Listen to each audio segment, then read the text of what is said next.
We are continuing to reflect on the icon that is the late Coach Denny Crum. From all we've seen in the city this week, his legacy on and off the basketball court cannot be overstated. Coach Crum brought U of L 2 national titles, 1980, 1986. That's in addition to 6 Final Fours. The Hall of Famer managed to amass more than 600 wins before retiring in 2001, garnering more Cards fans and fans of his coaching craft along the way. All right, someone who got to witness it all firsthand. Reporter Terry Miners. I did not, Terry. I would start there. Okay, Terry. So I think your radio started in 1985, right? So the year before that first national championship. So you were new, and then just this really exciting big thing. It was unbelievable. Well, first off, I was at UK when they won in 1980. I was one of the only U of L people in Lexington. Let's go! And so yeah, I'm working here, and then luckily, the station sent me to Dallas. I got to go see Louisville almost lose to LSU on Saturday. Then they advanced and beat Duke on Monday night. And then the WHAS manager says, do you have a space for Terry to sit on the plane with the team coming home? Oh, wow. Like, yeah! So I did. I got to fly back with a team. We land, all the media's there, everything. It was just wild. And then the next night in Freedom Hall, it was just bonkers. Yeah. The party. So, you know, when you're covering something in real time, I think we can all attest to this, you don't think legacy. Right. You weren't thinking legacy in 1985, 86, right? When you look back now, what do you think the legacy is for Denny Crum? Well, that night in 1986, though, it did cement. It validates you when you win your second one. It's like it wasn't a freak occurrence.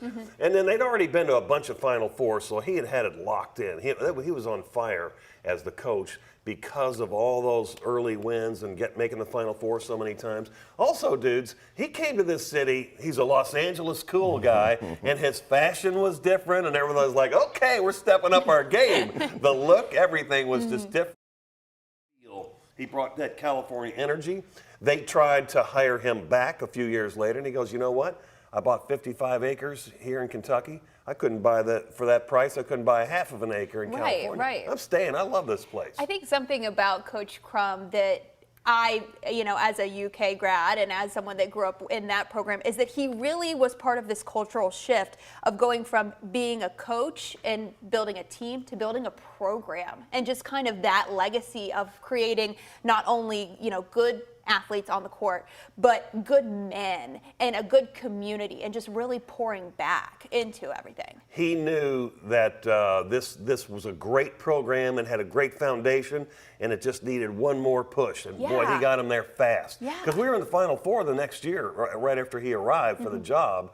And then Daryl comes along, and boom, there we go. Yeah. And of course, Griffith's the local guy. Bobby Turner's with him. They're both from Male High School. And they just elevate this program, and we're like, get out of the way. We made it.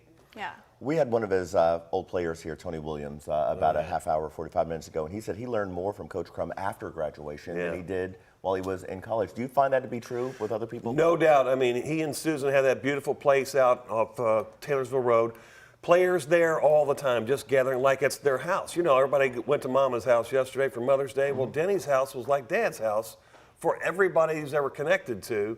And they just took care of people. You come out, you fish, you hang out, or whatever you want to do, and you're always part of the family. It's not like you finish playing and then they forget about you. Yeah. Always a pleasure, Terry. Good to see you, Harry. Man. Yeah, we appreciate it, Terry. Now, here's how you can honor Coach Crum today. The visitation is from 11 to 2 at Southeast Christian Church, followed by the funeral. Both of these events are public. The burial, though, is private. Coach Crum's free celebration of life is tonight at 7 at the KFC Yum Center. There are still some seats available. And WHAS11 will be streaming Denny Crum's funeral today at 2 from Southeast Christian Church on Blankenbaker Parkway. His family is asking us to remind you it is open to the public, so you are welcome to attend. If you can't make it in person, you can, of course, watch it at WHAS11.com or on our news app or on our Plus app on Roku and Fire TV.